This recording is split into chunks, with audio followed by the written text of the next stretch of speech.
పరలోకం వెళ్ళాలంటే మందిరానికి రావాల్సిందే. ఇక్కడికి వస్తేనే పరలోకం గవని. ఆ గవని గుండా బయలుదేరితే నిచ్చెన, ఆ నిచ్చెన మీద నుంచి పైకి ఎక్కుకుంటూ వెళ్తే పరలోకం. ఆ నిచ్చెన ఎక్కడుంది? మందిరంలో ఉంది. పరలోకపు నిచ్చెన ఎక్కడుంది? మందిరంలో ఉంది. ఈ నిచ్చెన ఇక్కడ నుంచి మన ఇంట్లోకి లేదు. ఈ మధ్యకాలంలో కొత్త ట్రెండ్ స్టార్ట్ అయిపోయిందిగా, ఏది లాక్డౌన్ టయాల నుంచి కరోనా నేర్పుకుంటూ వచ్చింది. ఈ ఇంట్లో ఉండి టీవీలు పెట్టుకొని యూట్యూబ్లో చూసుకుంటూ కదా చాలామంది ప్రార్థనలు మానేస్తున్నారు.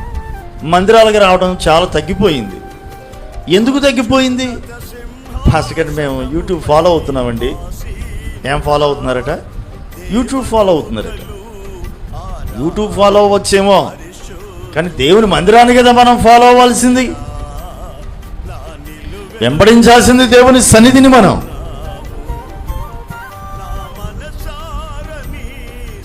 నేటి దినాల్లో ఇలా అయిపోతుంది. మందిరానికి రావాలి.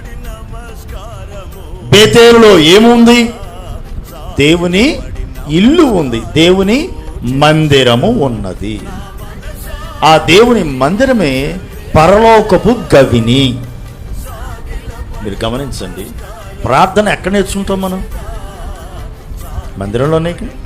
పాటలు నేర్చుకునేది, దేవుణ్ణి స్తుతించి ఆరాధించేది ఎక్కడ? మందిరంలోనేగా. వాక్యం వినేది నేర్చుకునేది ఎక్కడ? మందిరంలోనేగా. సహవాసం ఉండేది మందిరంలోనేగా కదా. మన అర్పణలు అర్పించేది మందిరంలోనేగా. ఇవన్నీ మనకు దీవెనకు కారణంగా మారుతూ ఉన్నాయి. ఆధ్యాత్మికమైనటువంటి దీవెనలకు కారణంగా మారుతూ ఉంది మందిరం.